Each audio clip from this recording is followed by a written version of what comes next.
Welcome back to step 6 out of the in total 9 steps of our TPbenchmark software regarding the recap. On the recap page we find a company overview table containing all the companies in our benchmarking set, as well as their status, being either accepted or rejected, pending for the companies that still need to be reviewed, and skipped for the companies that you felt were maybe in a gray area and you wanted to review them in a later stage.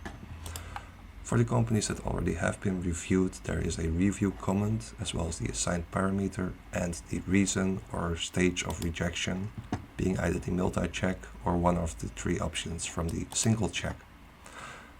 The actions we can also take is to go back to the single check to get a full overview or to get a summary overview per company.